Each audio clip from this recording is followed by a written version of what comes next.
So, Ken, I've had the pleasure of working with Ken for about 10 years, and I want him to tell you about an experience he had that has really, I think, really explains a lot about why good communication is necessary. So, if you would please tell me about the Fall River Renaissance. Okay. Um, this was an initiative that the governor had planned, and as I'm sure your guests who are attending this conference are aware, generally people are known for being for things, and sometimes they're known for being against things, and you generally try, especially when that information isn't correct, you try to combat the negative side. The things that people think you oppose, that you're against, you generally want to try to convince people that they're not really always correct about that. The governor that I worked for, let's just say that it was generally thought that he was more pro-business than pro-environment. And of course, in a state as beautiful as Virginia, I mean, what governor is anti-environment? Really? I mean, but yet that seed kind of gets planted with people. But nobody wants an ugly environment. Nobody wants their state to be polluted. Every governor approaches it in different ways, and there are a different emphasis on their public policies. And ours had definitely been pro-business, but that shouldn't suggest that means you're anti-environment. Nevertheless, if you don't communicate that to the public, that assumption will kind of stand, and it will be reinforced, especially in our system, it will be reinforced by the opposition party, right? So we had planned what was called a Fall River Renaissance. And it was supposed to be a month-long initiative to sort of clean up, spruce up the rivers around Virginia. And I had left the details of it to a really good team. And I don't fault them really any more than anyone else. I mean, it was my responsibility ultimately to ensure that these events were appropriate. I was in charge of that department. And they picked a lovely river, the James River in Virginia. It's really quite beautiful. But it, like every other river in Virginia, you can find places that need to be cleaned up. And they had found this place, and we were going to take the governor there that day to launch this month-long new environmental initiative to clean up Virginia's rivers. We're going to encourage the public to be a part of it and to go to their local streams and creeks and rivers and just help pick up and clean them up.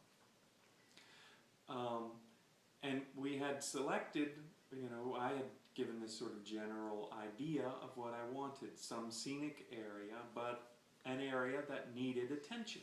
And the governor was going to visit that day along with several cabinet officials. And we were going to have a day when the governor was cleaning up the river to launch this initiative. The press, as you might guess, is at times can be cynical.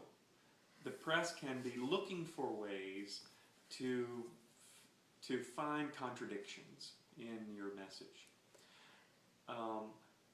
I had not imagined until I got there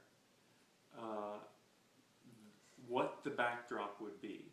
I was imagining a river, and that the worst part of it would be some trash along the river that needed picking up. And in fact, that's what I was hoping for, because that was the point of it, right? To clean up this river.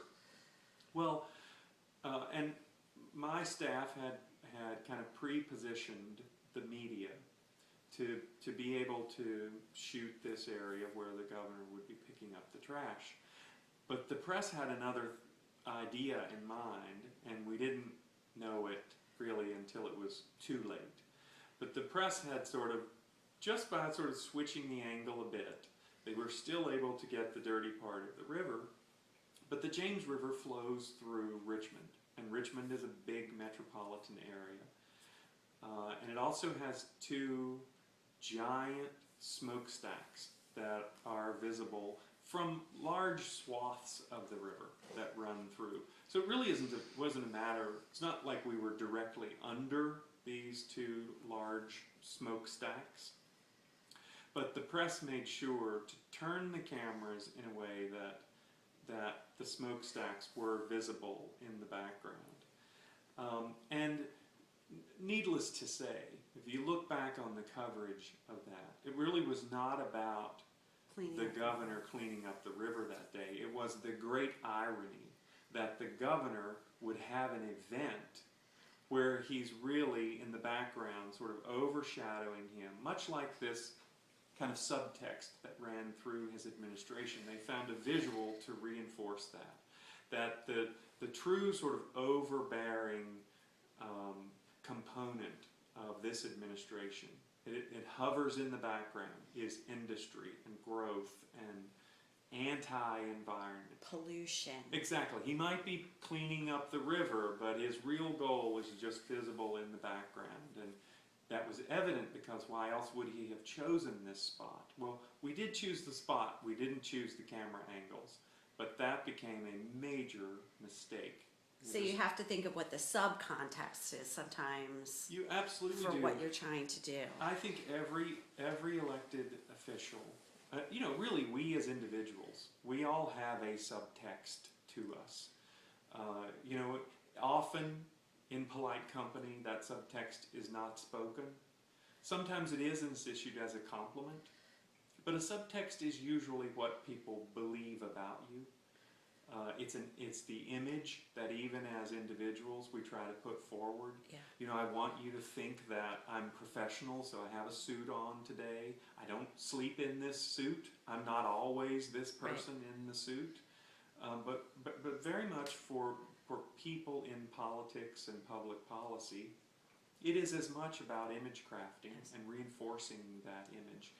And unfortunately, in this case, the press took great pleasure in pointing out, again, the irony that this governor would be here talking about the environment while in fact his real goal was business, job creation, industry growth, pollution, all the negative things that come along with that too.